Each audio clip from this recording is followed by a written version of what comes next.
Ito ang isa pang masalimuot at mainit na usapin ngayon, ang video kung saan may isinubo at nilunok ang isang empleyado ng NAIA. Patuloy ang investigasyon dito kung pera nga ba na nawala sa isang pasahero at tsokolate ang nilulunok sa naturang video. Yan ang ating tatalakayin ngayong umaga kasama ang ating kapuso sa batas na si Attorney Gabby Concepcion. Good morning, Attorney. Good morning din sa'yo, Maris. Diba talagang masalimuot Diba? ang usapang Hindi mo to. ata malaman-laman kahit na nakita na CCTV. Ay, yun nga, Attorney, no? Hinala ng pamunuan, perang dolyar ito, pero ayon sa babae, tsokolate naman daw.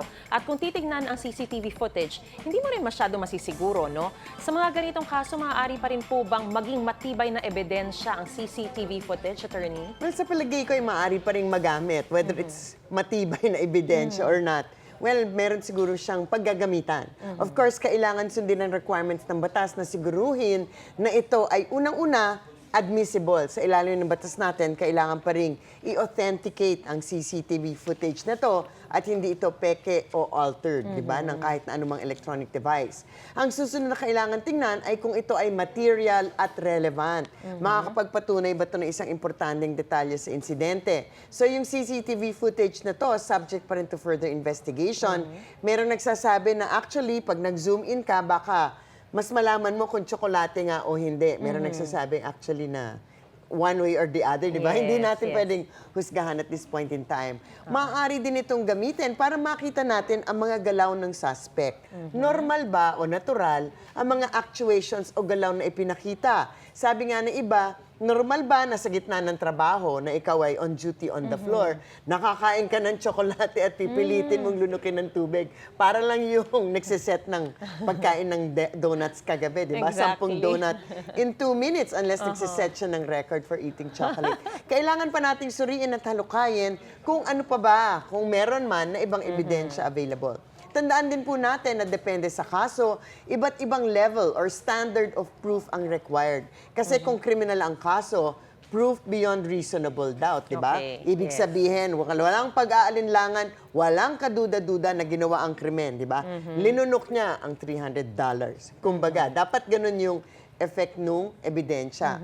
Sa mga administrative case naman, iba. Substantial evidence ang tawag dun sa required proof, hindi proof beyond reasonable doubt. Pag sinabing substantial evidence, ito lang yung amount of evidence na makukumbinse ang isang reasonable mind na adequate na sabihin na ginawa yung krimen. So, parang base sa lahat ng nakitang ebidensya, parang mukhang guilty. Parang ganon, di ba? So, I hope nakukuha ninyo yung difference. Yes, Depende malinaw. sa ebidensya, yung depende sa kaso. Oo, alright. Kung criminal nga Or administrative.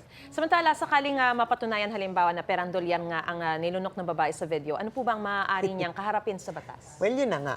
Maaaring isang kasong kriminal for possible theft at isang administrative na kaso for serious or grave misconduct. Of course, pag kriminal na kaso, may kaharap na kulong ang suspect. Pag napatunayang beyond reasonable doubt na guilty siya.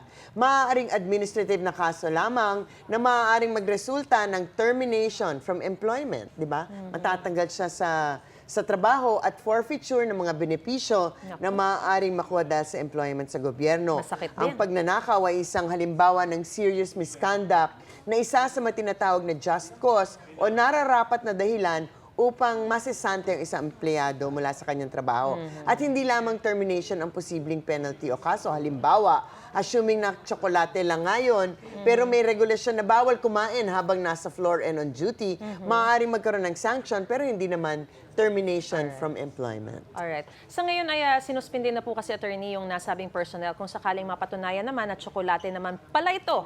Ano naman ang habol niya? Pati yung superior niya eh. Yung, Oo nga, kasi nga, they're still trying to figure out kung sila ba ay magkakontsaba, if ever nga na ito ay isang kaso ng theft, no? So, ang tinatawag dito sa suspension na ito ay preventive suspension at ito ay isang legal na hakbang kung saan ay sinususpindi ang isang empleyado habang ang merong investigasyon sa isang paglabag ng batas o polisiya ng opisina. Usually, ito ay para magkaroon nga ng maayos na investigation para malayang mag-imbestiga at mag-review, di ba, ma-interview yung mga witness. Kasi Walang whitewash. habang nag-i-interview, tapos mamaya nakatayo kang ganun, baka nai-intimidate, hindi magkikwento ng husto yung mga witness. Or kung nandun sila, di ba, hindi naman natin sinasabing ginagawa niya to. Pero kung minsan, itatanggalin mo siya from the workplace kasi baka magtago o magsira ng ebidensya. So Yes. parang above reproach ang investigation. Okay. Sa ilalim ng rules ng civil service, hanggang 90 days lamang usually ang preventive suspension. Usually ito din ay walang bayad, lalo na kung at the end of the investigation ang hatol ay guilty. Sa ilalim naman ng labor code, para sa pribadong empleyado, I think hanggang 30 days lamang ang preventive suspension. Pagkatapos ng period na yan, usually ay kailangan ng bayaran yung empleyado if more than 90 days, if in government, 30 days kung private. Kung gustong i-extend ng employer ang preventive suspension na ito. Pero yun na nga, kung mapatunayan na walang sapat na basehan ang pagpataw na preventive suspension, may karapatan naman ng empleyado na manghingi ng sahod, kumbaga parang back salary. Kung illegal Pwede ang yun. preventive suspension na yun. Pero kung merong kahit na reprimand, ang sinasabi ng ilang kaso, kahit na reprimand lang at the end of the investigation, walang karapatan na maibalik ang back wage niya. Alright. Maraming salamat, Attorney Gabby Concepcion, Maraming sa inyong pong salamat. paliwanag. And happy Friday. Enjoy the weekend. You too, Attorney. Yes. Have a restful weekend.